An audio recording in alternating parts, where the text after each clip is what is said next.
Tom continued to cry loudly and desperately plead for help. My sister-in-law, Lily, soothed him, and when he calmed down, Tom finally told us why he was crying. "Mommy, please save Grandma." "Okay, I will. But from whom shall I save Grandma?" "From the devil." "Huh?" If you lie, the devil will take you away, right? Because Grandma lied. So please help her and protect her from the devil." When Tom finished saying this, he burst into tears and clung to Lily. Then, all at once, all our eyes turned to my mother-in-law, Anna. "My name is Caitlin. I have been married to my husband, John, for 6 months, and we are leading a reasonably peaceful life. We are newlyweds, and our married lifestyle is fun, but there is just one problem. And that is it's because of my mother-in-law, Anna. My husband and I went to college together and have known each other since then. He came from a rural area into the city, but he didn't go back to his parents very often. I thought people would usually go back to his parents' place during summer holidays or other long holidays, but this was not the case with John. When I casually asked John the reason, he told me that he didn't really have a good relationship with his mother. He said that ever since he could remember, he didn't really like how his mother behaved sometimes.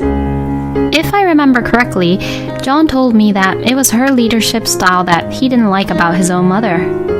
Until middle school, there are many school events where parents meet each other. In such situations like that, Anna was always at the center of the circle. And she loved to gossip around with other people, mostly in a negative way. She would make negative comments about people saying things like, "I don't agree with it, but..." My husband told me that he hated that and was disgusted by it. In addition to that, once Anna catches John's attention, she would start backstabbing and complaining about people and about anything. My husband didn't like hearing her backstabbing people and her complaints, so he didn't go home to his parents' place much anymore. Before we got married, I had just listened to stories from John about Anna and thought that maybe John didn't like to get too involved in conversations like we women do. But when I first met her to greet them before I got married to John, I finally understood what my husband was talking about. "You two met in college, right?" "Yes, that's right." "It's unusual for a girl like you to be a science major." "Well, yes, you're right. There were only 4 of us girls in our department, including me." "Oh, is that so? When I was in college, I majored in liberal arts, and there were a lot of girls who were all pretty and glamorous. I guess a lot of popular girls tend to be in liberal arts." "Oh, maybe you're right. Many of the girls in the liberal arts are very cute and fashionable. But, on the other hand, girls who majors in science wear jeans and shirts, right? I wonder if some of them are tomboys." "Wow, you know pretty well. I'm actually that type, you know." I thought I was having a good conversation with Anna, but for some reason I felt somewhat strange. "That's enough of that talk then." Okay. "I wasn't saying to you, Caitlin. I was saying to my mother." "Oh, what? Did I say something wrong?" My husband looked annoyed at Anna, but Anna looked normal, as if she didn't say anything wrong. At the time, I had no idea what was wrong with the conversation I just had with Anna. But then, my husband apologized to me on the way home and explained to me, and that was when I understood everything. "I'm sorry about my mother." "Huh? Why?" "Well, you see, she was always one-upping you." "What? When?" "When you both were talking about women in liberal arts and science." "Well, it's not only that, but yeah." Oh, come to think of it, I did feel somewhat off then, but I didn't exactly really know what it was. But I really didn't think she was one-upping me. That's what I love about you, Caitlin. I just want you to know that I don't want my mother to nag at you too. Mother was saying women in liberal arts equals glamorous and women in science equals tomboy, but by saying that, she was implying something else. Women in liberal arts are fashionable, but women in science are lame, is what I think she was trying to say. But to me, if women in science are tomboys, I think that they are graceful. Oh, you're right. Wow, so she was indirectly saying that I was lame, huh? I really wasn't thinking that deeply, you know. But now I know. So this is what you were talking about, John, when you said you didn't like that part about her, huh? From now on, I'm going to just let it all slide and shrug them off before Anna starts running her engine to one-up me. Like that, the only element of my anxiety in our marriage was Anna. My husband hasn't been back home much since before he was married, and he himself wants to keep his distance from his mother. So, in the end, we decided to get married, thinking that it would be fine. After the marriage, my husband and I have not returned to his parents' place. And even after 6 months, we still haven't visited over, and there hasn't been any major issues. The only problem is that Anna calls us, and every phone call I have with her is really long. She calls me and tells me many gossips about her neighbors. And everything she says about her neighbors are all negative. There are not that many bad people in the world, but she talks as if she is surrounded by really bad people. And I am not able to agree with everything she says. So, I try not to listen to what she says, and I can only reply as I see to her. I would always receive such calls from her twice a week. Each call lasts about 2 hours or so. I have been listening to everything that she has to say that I don't agree with her about at all for hours on end, and to be honest, I was getting a little depressed. You look like you're exhausted recently. Are you okay? My husband says while looking at me. Yeah, I'm okay.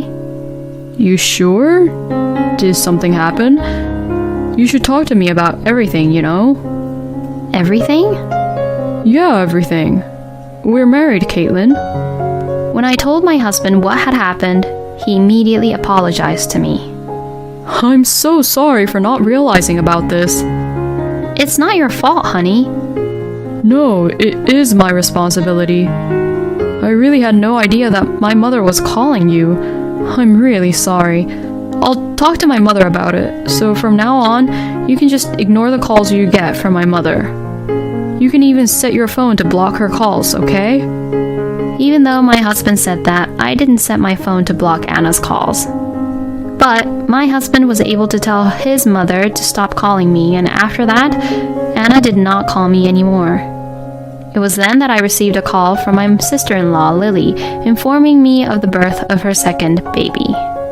It was the first visit home to my in-laws since our marriage, but my husband was not at all enthusiastic from the start. Would it be wrong to just send them a gift or something? Well, that's a difficult question, isn't it? I think that would be fine, but from Lily's point of view, I think she would want us to celebrate with them, wouldn't she? What was it like when Tom was born? Tom was Lily's first baby, and he was turning 4 this year. We all got together that time, too. Oh, I see. Then maybe we should celebrate together in that way. You're right. My husband didn't want to go back to his parents' house as much as possible, but this was for the sake of his newborn nephew. My husband also told himself the same thing and decided to join the celebration. When we headed to my in-laws' house, we saw them being all over Lily's second baby. Everyone was celebrating in the living room. I helped around the house with Anna since Lily just got out from the clinic after giving birth to the baby. We set out the dishes and enjoyed the meal together. After finishing the meal, the whole family would gather around the newborn baby again. I carried the dishes to the sink while watching the family gather around the newborn baby. My husband also followed me, and we were able to finish cleaning up smoothly. My husband was also touching the baby's cheeks and repeatedly saying how cute she was. I'm glad we got to come here in the end. With these thoughts in mind, I got up from my seat and was about to go into the restroom when I heard the door behind close me. I turned around in surprise to find Anna standing there. Anna? What's wrong? Don't use it. Excuse me? Strangers can't use the restroom here. What? Yes, since you're a stranger, why don't you go outside and find a restroom for you to use? Outside? Okay, I understand. Are there any shops nearby here? Oh, we're in the countryside, you know, so there are no shops nearby. I see. Then I'll just use your bathtub. Huh? Well, as you can imagine, I am a human being too, and doing my business outside the house is just a bit too much, so I thought doing it in the bathtub would be better. I actually once did it in the bathtub, and I was yelled at by my father, but please don't mind me. When I tried to open the door to the bathroom, which was right next to the toilet, Anna desperately tried to stop me. Oh, Caitlin, what the hell are you thinking? Oh, it's okay. Restroom and bath is the same thing. That's not the point here. Please, just get your hands off. Perhaps Anna's loud voice reached the living room. My husband rushed over. Mother, what are you doing to Caitlin? Oh, honey, you know, your mother won't let me use... I didn't do anything. Huh? I didn't do anything to her.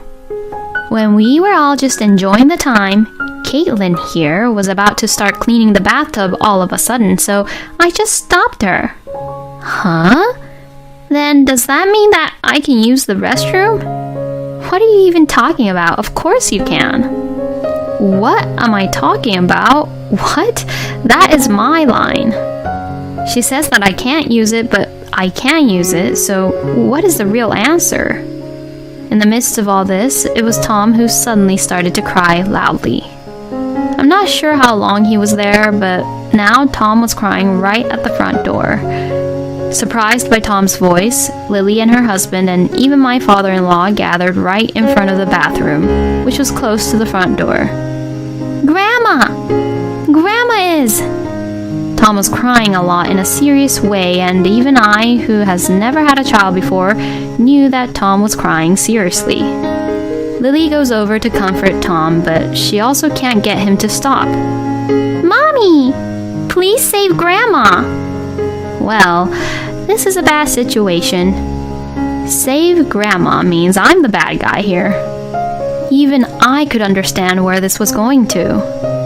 I have done nothing wrong, but it is very difficult to prove it in this situation.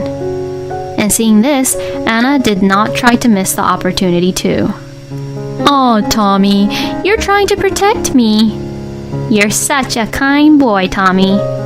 Thank you.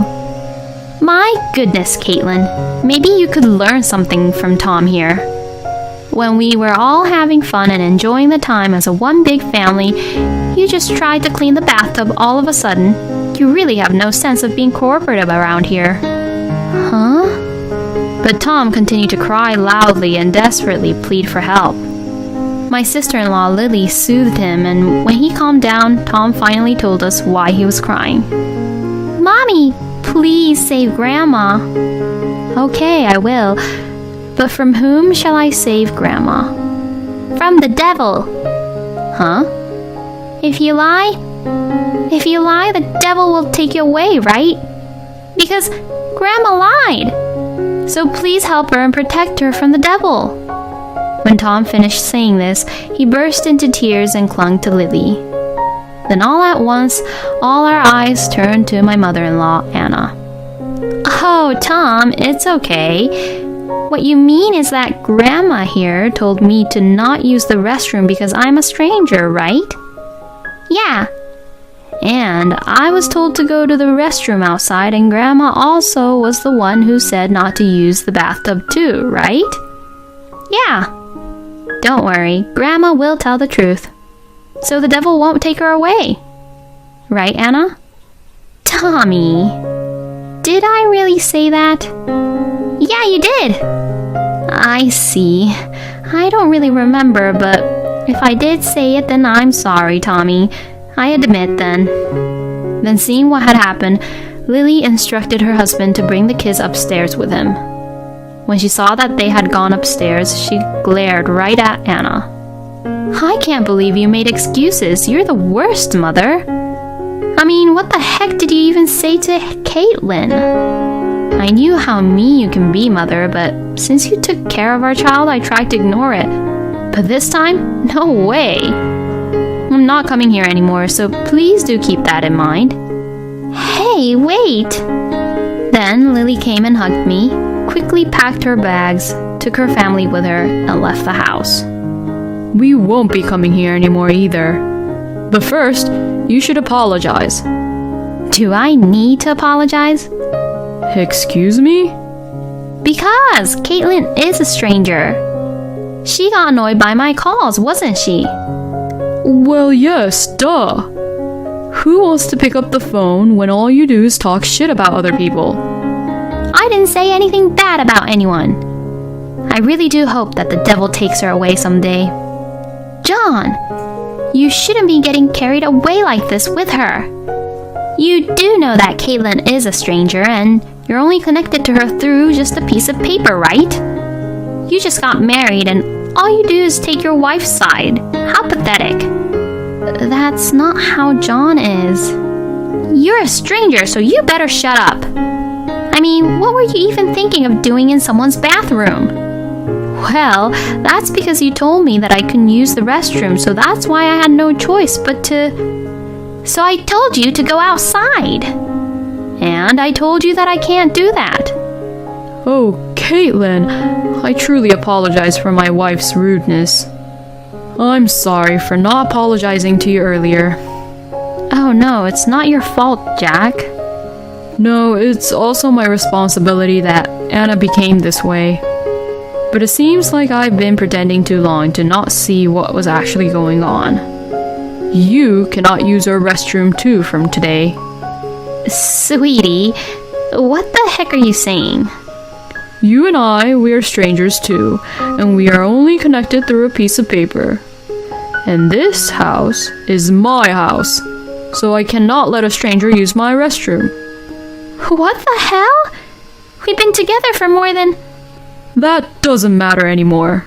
From the day we became a husband and a wife, we are supposed to support each other, right? And John did what he was supposed to do to support his wife. He grew up to be a good son who loves his wife. And Caitlin is such a nice, good person. She doesn't even think people's sarcasm and criticism to be a sarcasm or criticism. What you are doing to Caitlin is just completely terrible. I'm just so disappointed in you. After that, Jack urged my husband and I to go home, and we quickly went back home. And that was the last time I saw Anna, because Jack had divorced Anna. According to my husband, Jack got fed up with the fact that Anna had deeply hurt her grandchild's feelings, how she did nothing but belittle people whenever she had the chance to talk. Anna was never taken by the devil, but actually she was taken to the city office by Jack. I heard that Anna didn't make a fuss at the city office and signed the papers quietly. Lily and John both checked the divorce papers and it looked like they had no objection to the divorce. Jack properly divided the property in two and gave his half to Anna. They got divorced in their 60s. I am told that Anna has returned to her own family home. It seems that Anna begged to see her grandchildren, but that has not happened so far. Lily has decided not to have her kids be with Anna, saying that children should grow up surrounded by nice adults. I completely agree. You wouldn't want your precious kids to be around adults who only speak negative, terrible things. Lily and John might have grown up in such an environment and may have had many bad experiences. Since Anna left, my life has been much calmer. We began to visit Jack from time to time. I was worried about Jack, who now lives alone, and I also heard that Lily and her husband were also worried about that too, and that they too now frequently visit Jack at his house. I thought that Tom, who tried to protect his grandma, was a grandma's little boy, but apparently he was not. He was just trying to help someone who could have been taken away by the devil. He was usually the grandpa's little boy, and he was really close with Jack. It's been 3 months since then, and now I'm pregnant. I want to provide a good environment for my child. Words are words that will eventually come back to me, so I might as well avoid saying anything negative. And I would like to be always at peace. Congratulations on your pregnancy, Caitlin. I hope you have an amazing, healthy life. Thank you for watching until the end. Please subscribe to our channel. We hope to see you in our next video.